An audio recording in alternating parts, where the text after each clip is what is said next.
Hey everybody, welcome back to my channel. I'm Bobbie and this is Bobbie Reads Tarot, and I have someone sitting next to me. I don't know if you guys can hear my little Isis.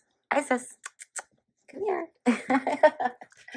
She is going to help me do the reading today. She's my little she's a dog. She's called a Xolo Eats Queenly, which Xolo for short. And it's Mexican hairless dogs. It's like the dog from Coco. Um, oh, here we go. She's sitting down now. Maybe you guys can see her a little bit better. I've got this wide chair and I sit cross-legged, and so she's figured out that she can hop up and sit next to me. So now when I do my readings, she's always right here beside me. Okay, you guys. So sorry for that whole long thing. Today's reading, I want to look into Mr. Pete Hegseth because he is very, very problematic, it appears. So Pete Hegseth was the one-time National Guard serving weekend Fox anchor who Donald Trump believes is capable of being the Secretary of Defense, even though he's never managed anything. And the Secretary of Defense manages 3 million people and $800 billion. So yeah. Pete has also been accused of sexual assault, and there was a police report filed. There were no charges filed, so we will say that. But then it's also come out that he was involved with 2 charity organizations for veterans, and in both of them, he was accused of doing some shady things financially, as well as sexually harassing women in those organizations. So I want to see what's going on with Mr. Hegseth. Oh, and then his mom wrote an email in like 2018 and it got leaked to the press. And basically the email, the mom was like, "You're an abuser and I'm ashamed of you and you need to get help." So that's kind of hard to come back from. So I want to know what's going to happen with Pete Hegseth. Is he going to continue down this journey of trying to get approval, or is he going to step away? I mean, if he was going to step away, he should have done it already because now all this stuff's coming out. So I kind of wonder if he's just going to stay with it for the long haul. So we are going to take a look and see what is going on here. As always, this is for entertainment purposes only. Please, make your own opinions, do your own research. All opinions are welcome here. Just state your opinion in a kind way. Please be respectful of me and of my friends in the comment section down below. I don't want anyone being mean to my friends. Okay. Pete Hegseth. What do you have? Oh, yeah. Yeah. So it's over. It's over. Like it's over. I feel like he's going to go hide. He needs to go hide. He definitely needs to go hide. People have too much common sense to allow him into that position. So the Secretary of Defense, I'm going to just tell you guys really quickly, please don't click out because this is actually really interesting. The Secretary of Defense is basically, if there were to be a nuclear war, they're kind of like the last person standing.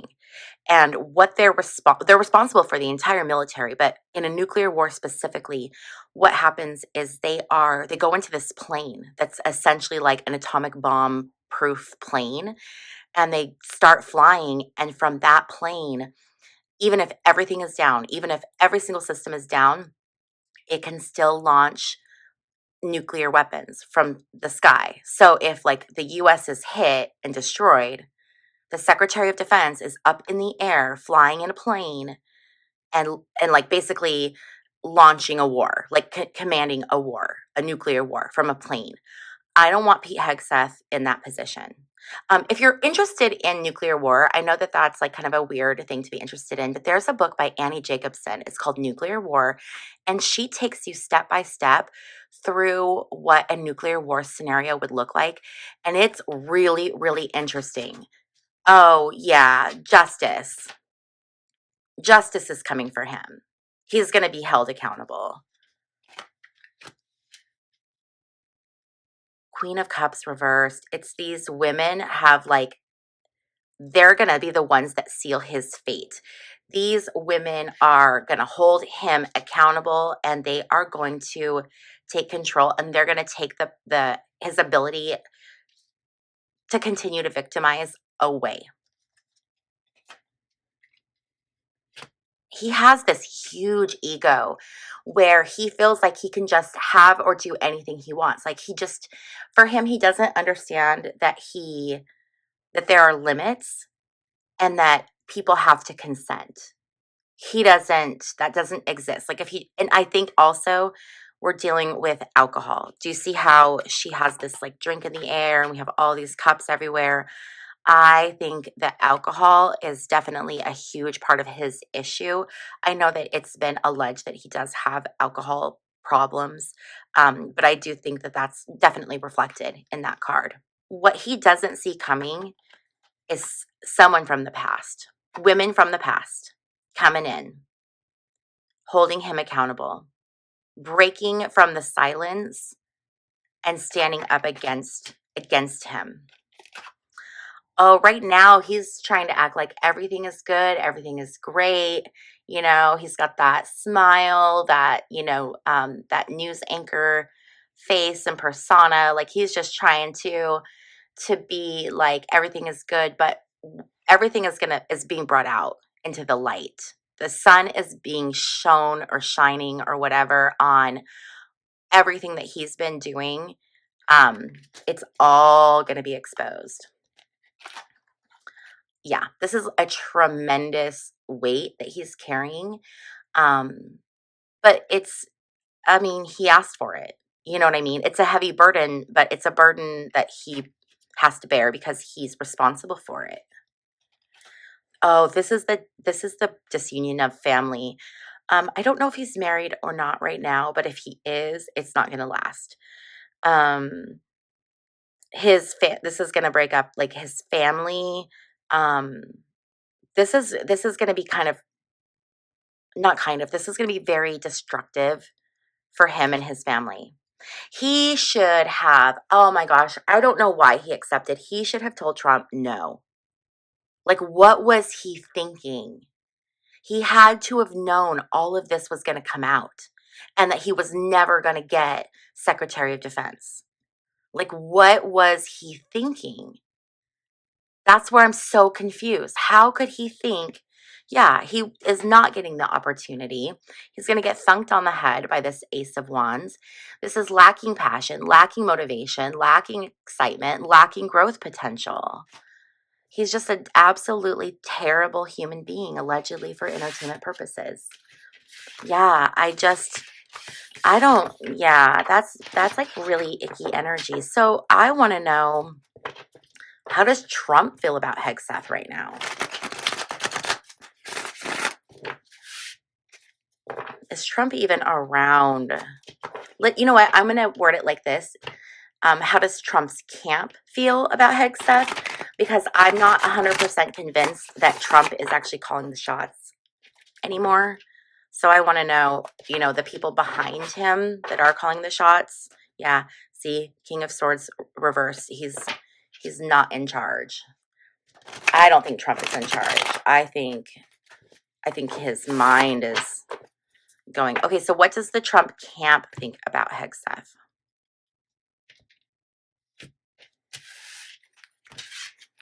We're gonna do 6 cards. So I'm gonna look at 6 cards.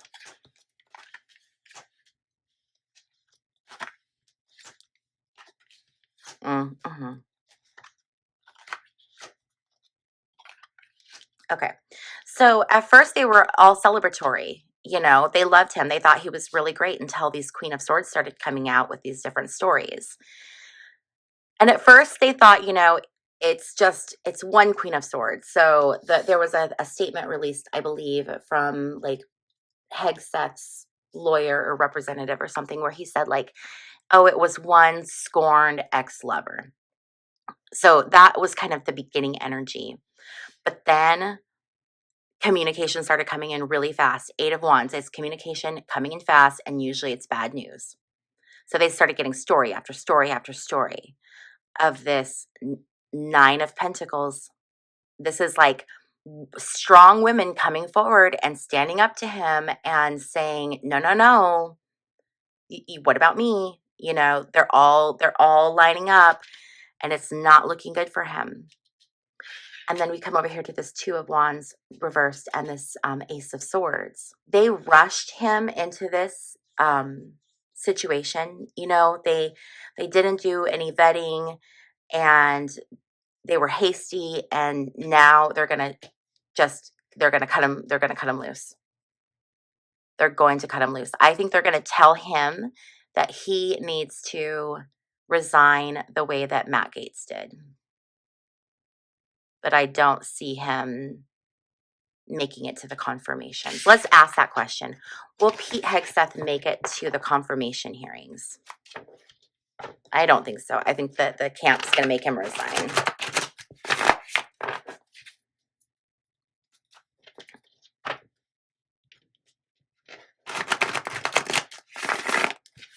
Okay, let's get 3 cards. It's too many. One at a time, Spirit. Okay. I'm just going to do it this way. 3 cards. Will Pete Hegseth make it to the confirmation hearings? No. 8 of Pentacles is like working really, really hard, but having to continue to work harder, working and not quite getting there. It's, it's like you're learning something, but you're not quite a master of it. You're not ready. He's going to be like confined. They're going to take him out. This 8 of Swords, it's like, nope, they're going to minimize the threat. Basically, they're going to just kind of like take him and kind of move him, sideline him. And these are like the emperors making the decisions. This is like, no, we're not doing this. This is like a decision that's being made. He's not even going to make it to the confirmation hearings. He's going to be taken out. And I'm wondering if they're going to put someone in who maybe has a stronger background. I'm wondering if like he's going to be replaced by more of it like an emperor archetype, which it would be really surprising if the Trump camp would actually make a decent pick. But I'm wondering if this is going to be more, if there's someone they're going to put in that's actually slightly more qualified. Okay, you guys. Well, I think that was pretty clear. I don't really have any additional questions. If you have any questions about Pete Hegseth, leave them in the comment section down below, and I can always do additional readings. If you like this video, please be sure to give it a thumbs up on your way out. Also, if you're ever curious to know the decks I use, the link to my website is in the description down below, and there you can find all of the decks I use and links to them. In the description, there is also a link to join my members only club. The membership allows you to our members only live, where you get to ask your questions and I pull tarot cards for you. And finally, if you have not yet subscribed, please click that little circle right there on the screen right now. Thank you so much, and I will see you in my next video. Bye.